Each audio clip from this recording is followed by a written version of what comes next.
Hey folks, welcome back to My Kitten Reads. I'm Eleanor and this is my January reading wrap up. January was a bit of a weird reading month. In fact, all but one of my books was actually electronic. And it was just weird in the way it ended up going because for most of the month I kept picking up books and then putting them down and wandering away, only getting a little bit into them. So there's like at least 19 books, which is much more than usual on my currently reading list. Some of those books are old books that have been around for ages that I'll get back to eventually, but there were quite a few that I was just kind of picking up and putting down, and it was a bit weird. I just couldn't settle to anything. The only things for the first sort of 3 weeks of the month that I could actually finish were I reread 3 of my Pride and Prejudice variations. So the first 3 were actually the 3 volumes of A Tapestry of Lives by Jean Sims. So I read that pretty much every year. That's one of my favourite variations. It basically starts just after Lizzie has been arguing with Mr. Bennet regarding Lydia going to Brighton. But this time Mr. Bennet actually decides to follow her and continue the discussion, and suddenly realises how old Lydia actually is and that she is actually 16 or 15 and a young woman rather than just a child, and everything changes from there. So that was the first 3 books I finished, and then I also reread Vanities and Vexations by Sarah J. Waldock, which is actually a sequel where it is Lizzie and Mr. Darcy take Georgiana, Kitty and Mary to London for the season. They end up having Anne de Bourgh stay with them as well, and there are various romantic entanglements. So that was most of my month, and then towards the end of the month I went on a bit of a Miss Fisher murder mystery spree. So I actually ended up reading 12 books in January, which puts me ahead of schedule. And like I said, 4 of those were Pride and Prejudice variations. The other 8 were Miss Fisher's, both rereading and reading new ones. So I reread 4 and I reread them via audio, finally using some of my Audible credits that had built up again.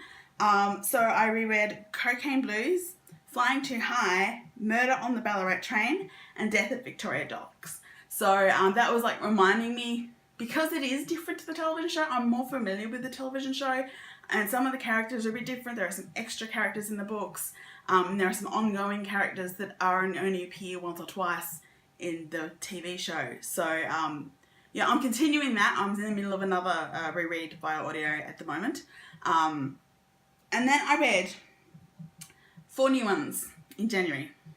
I'm not saying I've stopped reading new ones because I'm still reading new ones, but 4 in January. So the first one I reread, and 3 of them were ebooks. So because I'll pick up the physical copies of them when I see them, but you know, they weren't available easily, so I just got the ebook.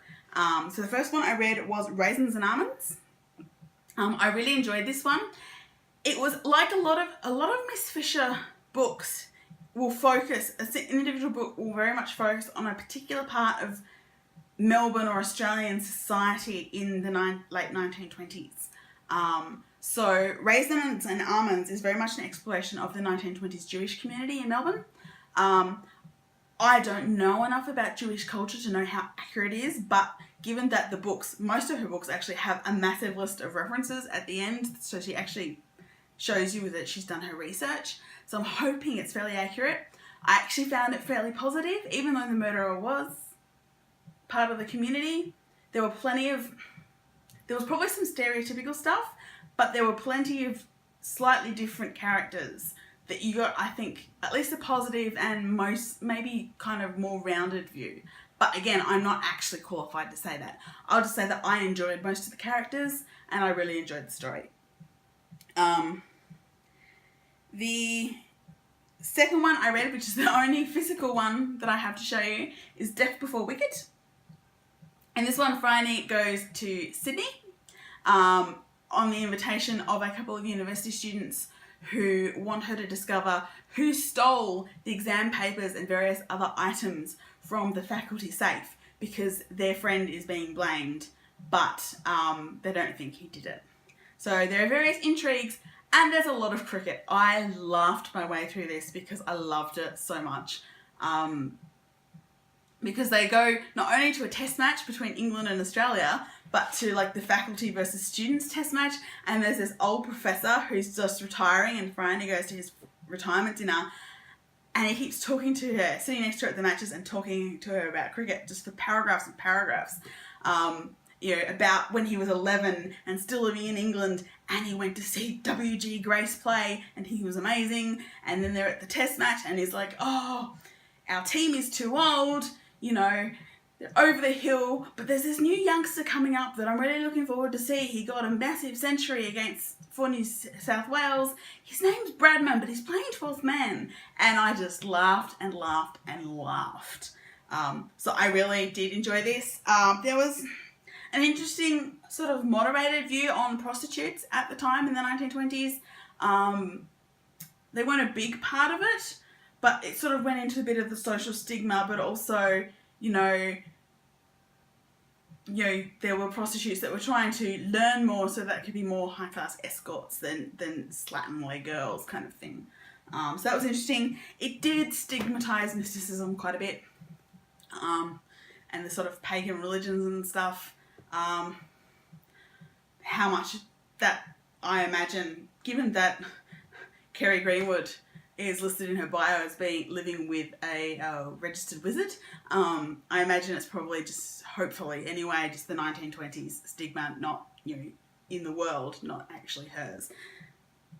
But yeah, so really enjoyed that.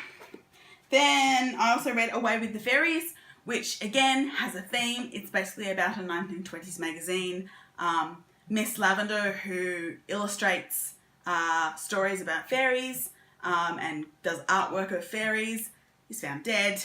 And so Phryne has to sort of go, not quite undercover, but enter the world of a 1920s ladies magazine, and how it works and all the undercurrents and secrets and all that kind of stuff. So that was really interesting. And then the last one that I read was Murder in Montparnasse, which was probably my least favourite of them. I think I rated them all as 4 stars, but there were variations on it kind of thing. And there's a lot of flashbacks in this one, which I wasn't particularly fond of. Particularly flashbacks of Phryne's life in France after World War I, where she refused to go home. She had no money. She was working as an artist model, and so she was in the company of artists and the Sapphic community and all those kind of vagabonds and those kind of people. So there were a lot of those flashbacks, which I wasn't quite so fond of. There was also some discussion of the war, particularly, what happened. But I think not as much discussion of the war as there is in the audiobook I'm currently reading. But yeah, so there was all that kind of stuff, which was interesting, but yeah, the flashbacks did irritate me just a tad. And so those were the 12 books that I read in January in 2019. It was a very weird reading month, but I'm hoping that the binge that I had at the end of the month will keep my momentum going. It is so far, so we'll see how February turns out. Alright, thanks for watching. If you've got any comments on any of those books, let me know. Put them in the comments down below, and I'll see you all soon. Bye.